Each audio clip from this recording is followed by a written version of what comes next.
Hello hi सभी को Ram Ram Radhe Radhe. I hope कि आप सभी लोग बढ़िया होंगे, मस्त होंगे और अपनी तैयारी में भी आप लोग लगे होंगे। तो चलिए आज के सीज़न की शुरुआत करते हैं।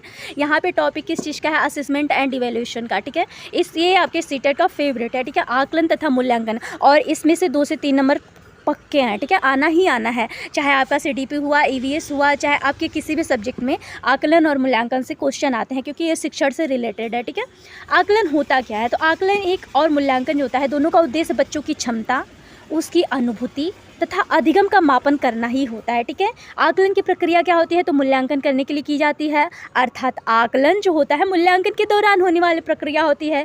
आकलन का प्रक्रिया क्या होता है? तो ये एक संक्षिप्त प्रक्रिया है, और मूल्यांकन क्या होता है? तो इसका व्यापक प्रक्रिया होता है। आकलन क्या होगा? तो संक्षिप्त होगा, मूल्यांकन क्या होगा? तो व्यापक होगा, यही अंतर होता है। ठीक है, मूल्यांकन का अर्थ होता है कि मूल्य का अंकन करना, अर्थात किसी वस्तु का मूल्य निर्धारित करना।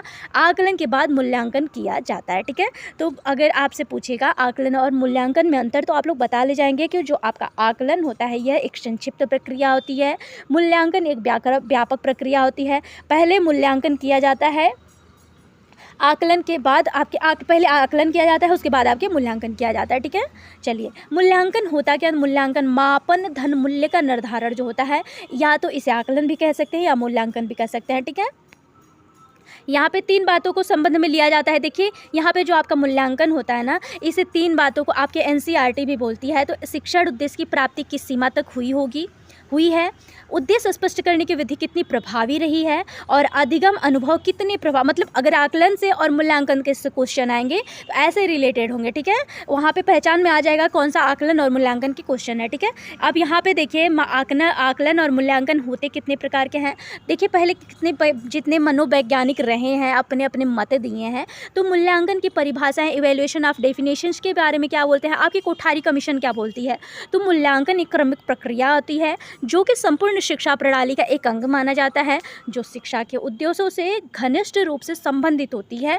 टारगेशन एवं एडम्स क्या बोलते हैं? तो मूल्यांकन का अर्थ वो होता है जो किसी वस्तु या प्रक्रिया का मूल्य निश्चित करना। इस प्रकार शैक्षिक मूल्यांकन से तात्पर्य होता है कि शिक्षण प्रक्रिया तथा सीखने की प्रक्रियाओं से उत्पन्न अनुभवों की उपयोगिता के बारे में निर्णय देना। ठीक है, मूल्यांकन की जो प्रकृति होती है, नेचर ऑफ असेसमेंट क्या होता है, ये भी आप लोग देख लीजिए।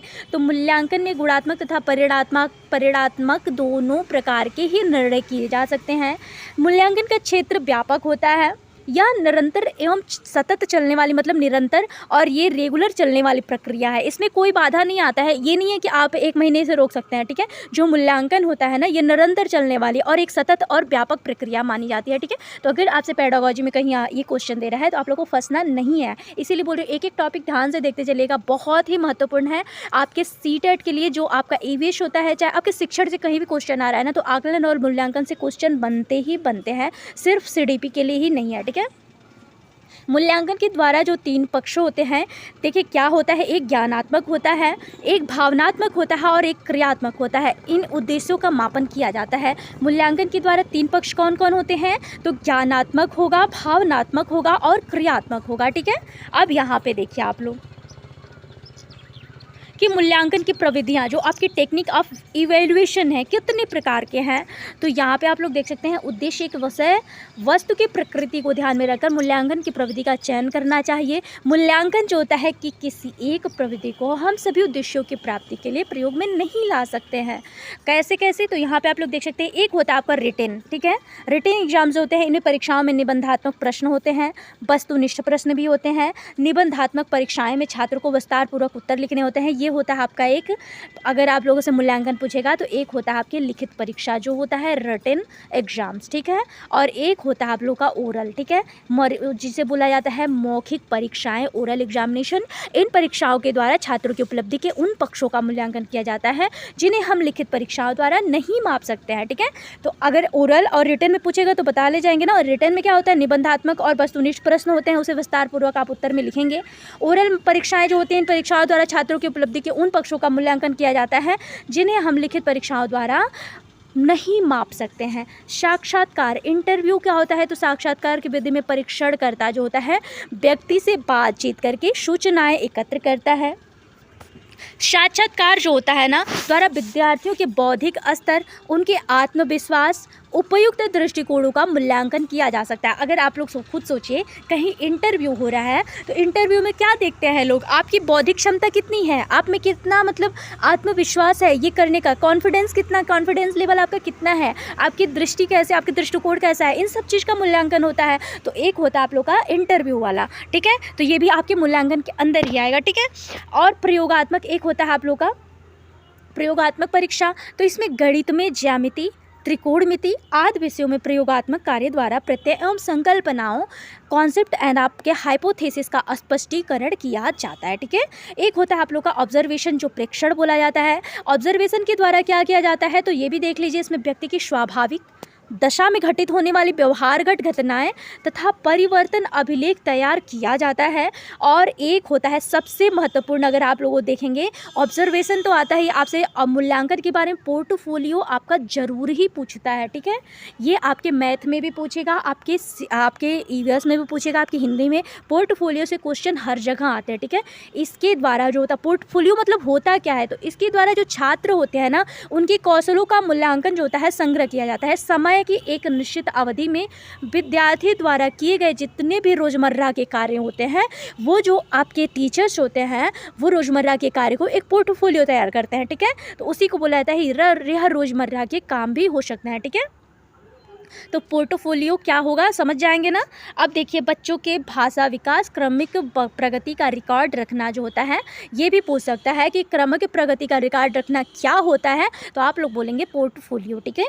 संचित अभिलेख क्या होता है, एक होता है कम्युलेटिव रिकॉर्ड, ये भी देख लीजिए, छात्रों के व्यक्तित्व के विभिन्न पक्षों में आए व्यवहार, परिवर्तन एवं उपलब्धियों को एक ही प्रपत्र पर में लिखकर सुरक्षित रखा जाता है, यह संचित अभिलेख पत्र कहलाता है, ठीक है। उदाहरण के लिए समझ लीजिए, बच्चों का शारीरिक, मानसिक, सामाजिक, नैतिक, मनोवैज्ञानिक और अभिलेख तैयार रखना, दूसरे शब्दों में बच्चों का सर्वांगीण अभिलेख मतलब आपके संचित अभिलेख में आ जाएगा, ठीक है। बच्चों का शारीरिक भी रहेगा, मानसिक भी रहेगा, सामाजिक, नैतिक, मनोवैज्ञानिक जितने भी आपके रहेंगे, मतलब इसमें सर्वांगीण का आ जाएगा, ठीक है। निर्धारण माप, अच्छा सर्वांगीण मतलब होता क्या है, जितना भी मतलब विकास होना होगा उसमें सर्वांगीण आ जाता है, ठीक है। निर्धारण मापन एक होता है रेटिंग स्केल, तो बच्चों की योग्यताओं व उपलब्धियों को इस तरह जांचना कि वह किस स्तर की है, इस बात का निर्धारण करने के लिए निर्धारण मापनी का प्रयोग किया जाता है, ठीक है। उदाहरण के लिए जैसे कि ग्रेड देना, ये भी आपका रेटिंग स्केल है कि मतलब बच्चों की मतलब आप योग्यता उससे न माप रहे हैं कि जिसमें मतलब बच्चों का स्तर कितना है, इस बात का निर्धारण करने के लिए निर्धारण मापन किया जाता है। इसमें जैसे होता है कि आपके ग्रेड देना, ठीक है। आकलन के प्रकार, जो आपके टाइप ऑफ असेसमेंट क्या होते हैं, तो आकलन के प्रकार जो होते हैं, इसका उपयोग विस्तृत रूप से विद्यालयों और शिक्षा पद्धति में किया जाता है। शैक्षिक उद्देश्य से हम मूल्यांकन को 3 भागों में विभाजित करते हैं। कौन कौन से, एक होता है आप लोग का, बहुत इंपॉर्टेंट है, देखते चलिएगा, फॉर्मेटिव असेसमेंट, एक होता है सुमेटिव असेसमेंट, और एक होता है डायग्नोस्टिक, और एक होता है फॉर्मेटिव, ठीक है। तो यही है आपका फॉर्मेटिव ही वाला, 3 ही होता है वैसे तो, 3 भागों में यही आपका हेडिंग दिया था, ठीक है। निर्माणात्मक जो होता है, रचनात्मक जिसे बोला जाता है फॉर्मेटिव, और एक होता है योगात्मक, एक होता है निदानात्मक, ठीक है। तो इसमें रचनात्मक आकलन में क्या आ जाएंगे, वेट देखिए, निर्माणात्मक जो आपके रचनात्मक आकलन होते हैं, इसमें फॉर्मेटिव असेसमेंट इसे बोला जाता है। इसमें जो होते हैं रचनात्मक आकलन, शिक्षकों को छात्र समझ सीखने की ज़रूरत और पाठ इकाई या पाठ्यक्रम के दौरान एकेडमिक प्रगति के मूल्यांकन के लिए किया जाता है, ठीक है। इसमें जो होता है निर्माणात्मक रचनात्मक आकलन में अध्यापक जो होते हैं पाठ को पढ़ाते हैं, पढ़ाते समय यह जाँच करते हैं कि बच्चे ने ज्ञान को कितना ग्रहण करा है, और रचनात्मक आकलन विद्यार्थियों को यह जानने का भी अवसर प्रदान करता है कि उसे कहाँ सुधार की आवश्यकता है। और इस आकलन में छात्र और शिक्षक दोनों के लिए गुणात्मक प्रतिक्रियाएं भी शामिल होती हैं। और रचनात्मक आकलन जो होता है पाठ के बीच बीच में भी किया जाता है, ठीक है।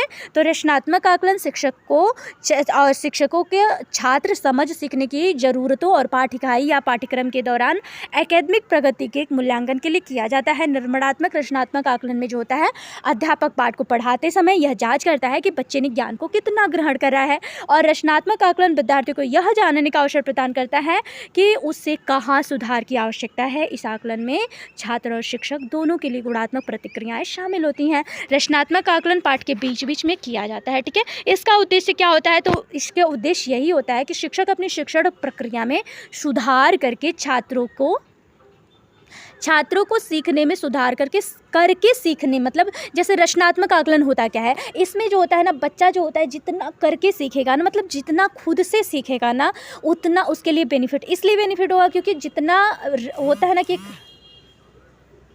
एक होता है रट्टू विद्या, ठीक है, और एक होता है आप लोगों का,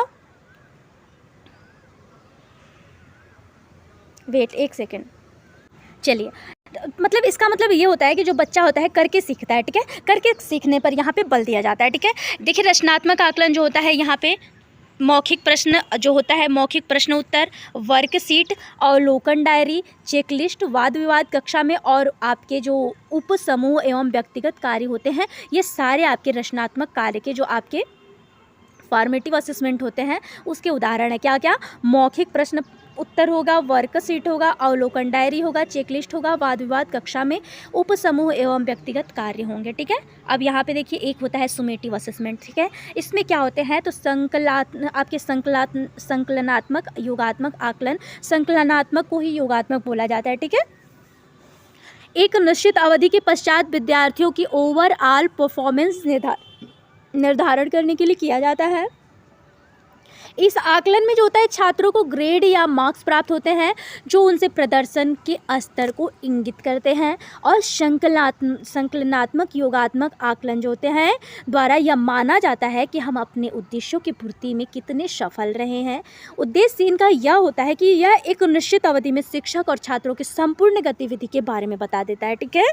जो आपका योगात्मक आकलन होता है इसका उद्देश्य ये होता है कि एक निश्चित मतलब एक कम समय एक निश्चित समय होगा और उसमें शिक्षक और छात्र की संपूर्ण गतिविधि के बारे में बताता है, ठीक है। इसमें जो होता है आपके अर्धवार्षिक परीक्षा होता है, सेमेस्टर एग्जाम होते हैं, साक्षात्कार होते हैं, निबंध होता है, पोर्टफोलियो होता है, प्रोजेक्ट होता है, प्रेजेंटेशन होता है। तो आप लोग समझे कि आपका फॉर्मेटिव और आपके सुमेटिव में क्या अंतर है। तो अब यहाँ पे हम लोग एक और देख लेते हैं, आपके डायग्नोस्टिक, ये है लास्ट आपका निदानात्मक आकलन होता क्या है। तो इसके द्वारा शिक्षक जो होते हैं बच्चे असफल हो रहे हैं, उन बच्चों की असफलता का कारण ढूंढता है। इसके द्वारा जो छात्रों की कठिनाइयों का निदान किया जाता है। निदानात्मक आकलन का प्रयोग जो होता है छात्रों में किसी प्रकार के अधिगम कठिनाई का पता लगाने के लिए किया जाता है। जो आपके पाठ बोला जाता है उसे वाइगोत्स्की ने पाठ दिया है, ठीक है। आप देखेंगे अगर वाइगोत्स्की की थ्योरी पढ़ेंगे तो उन्होंने निदानात्मक आकलन जो आपकी सहायता जो आपके पार्ट पे दिए हैं उन्होंने थ्योरी दे रखी है, ठीक है, जिसे आप सेफलोकॉर्डल सिद्धांत के नाम से भी जानते हैं। तो चलिए आज का सेशन यहीं पर समाप्त करते हैं, मिलते हैं सभी को नेक्स्ट वीडियो में। तब तक के लिए सभी को राम राम, राधे राधे। आई होप कि आप सबको सेशन पसंद आए, और हाँ अगर पसंद आए तो प्लीज़ एक प्यारा सा comment, like, share and subscribe motivation के लिए ज़रूर करिएगा। मिलते हैं सभी को नेक्स्ट वीडियो में, तब तक के लिए सभी को राम राम, राधे राधे।